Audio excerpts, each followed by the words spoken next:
안녕하세요. 역사의 인물과 시대의 흐름을 새로운 관점에서 조명해보는 시간입니다.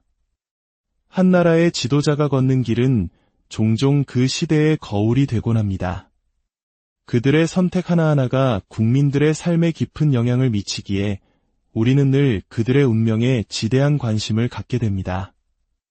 오늘 이 이야기가 여러분의 마음에 깊은 울림을 준다면 주변의 소중한 분들과 공유하여 지혜를 나눠주시길 바랍니다.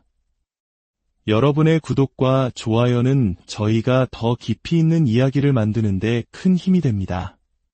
여러분의 일상에 늘 평안이 깃들기를 기원하며 오늘의 이야기를 시작하겠습니다.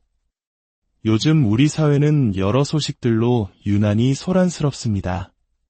특히 정치의 중심에 선 한 인물, 이재명 대통령을 둘러싼 이야기들이 연일 뜨겁게 타오르고 있습니다.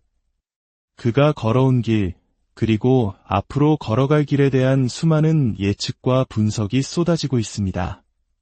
그는 국민들의 거대한 열망을 등에 업고 숱한 역경을 헤치며 마침내 권력의 정점에 오른 인물입니다. 기존의 정치에 대한 피로감과 새로운 변화를 갈망했던 많은 국민들은 그에게 희망을 걸고 기꺼이 왕의 자리에 그를 앉혔습니다. 그것은 한 시대의 변화를 바라는 민심의 준엄한 선택이었습니다. 하지만 권력의 자리는 영광스러운 만큼이나 위태로운 곳입니다. 수많은 눈이 지켜보고 있으며 작은 실수 하나가 거대한 파도를 일으킬 수 있습니다. 최근 그의 행보 중 많은 국민들의 마음에 큰 파문을 일으킨 사건이 있었습니다. 바로 광복절 특별 사면입니다.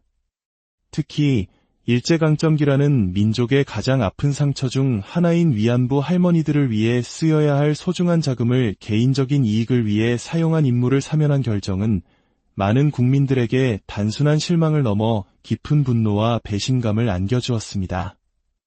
어떻게 그럴 수 있는가? 국민을 위한 지도자라 믿었는데 와 같은 탄식이 곳곳에서 터져나왔습니다. 이는 단순히 하나의 정책적 실수를 넘어 지도자가 지켜야 할 역사의식과 도덕성에 대한 근본적인 질문을 던지게 만든 사건이었습니다. 영적인 관점에서 그의 기운을 들여다보면 그는 한 번 칼을 뽑으면 그 뿌리까지 파헤치는 무서운 집요함과 비상한 두뇌를 지닌 인물임이 분명합니다. 함부로 칼을 빼들지는 않지만 한 번 목표를 정하면 반드시 이뤄내고야 마는 강한 의지의 소유자입니다. 수많은 고난을 이겨내고 지금의 자리에 오른 것 또한 그러한 그의 성향 덕분일 것입니다. 하지만 그 이면에는 누구에게도 지기 싫어하는 강한 고집과 자신이 원하는 것은 반드시 가져야 한다는 권력에 대한 본능적인 욕망이 자리하고 있습니다. 권력이라는 것은 본래 사람의 마음을 변하게 하는 속성이 있습니다. 과거에는 나는 절대 그러지 않으리라 다짐했던 사람도 막상 모든 것을 움직일 수 있는 힘을 손에 쥐게 되면 초심을 잃기 쉽습니다. 어쩌면 그 역시 이러한 인간적인 시험대 위에 서 있는 것인지도 모릅니다. 그에게 닥쳐올 가장 큰 위협은 외부가 아닌 내부에 있습니다.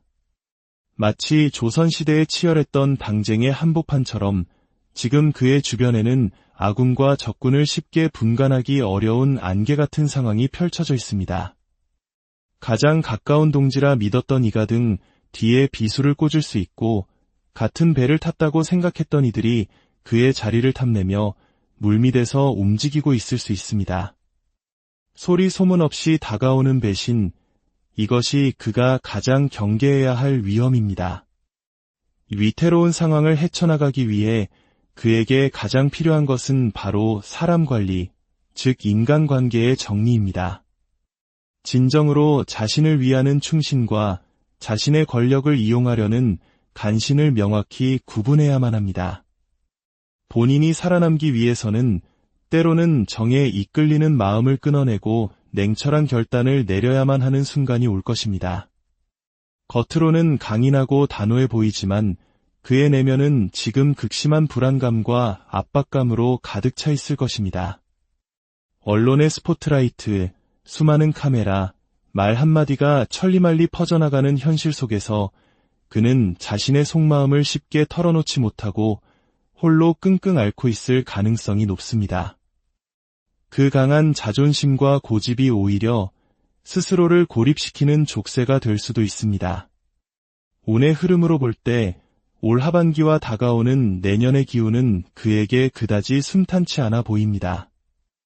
예상치 못한 구설수에 휘말리거나 과거의 일들이 다시 발목을 잡는 형국이 될 수 있습니다. 심지어 법적인 문제로까지 비화될 가능성도 배제할 수 없습니다.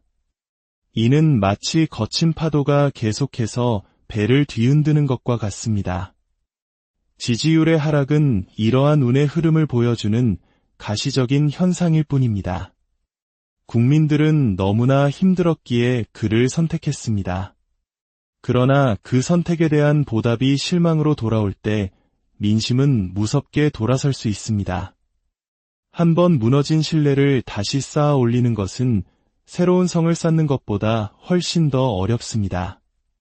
결국 그가 위기를 극복하고 임기를 무사히 마칠 수 있는 유일한 길은 권력의 자리에서 오는 개인적인 욕심을 내려놓고 자신을 그 자리에 앉혀준 국민들을 진심으로 바라보고 섬기는 것뿐입니다. 흔들리는 자리 위에서 더욱 굳건히 뿌리를 내리고 주변의 달콤한 말에 현혹되지 않으며 오직 국민이라는 등대만을 바라보고 나아가야 합니다. 권력의 정점에 선 한 인간의 운명은 과연 정해져 있는 것일까요? 아니면 스스로의 선택으로 개척해 나가는 것일까요? 그의 앞으로의 행보가 우리에게 어떤 답을 보여줄지 시대의 한복판에서 조용히 지켜볼 일입니다. 시청해주신 여러분의 삶에 늘 지혜와 평온이 함께하기를 진심으로 바랍니다. 감사합니다.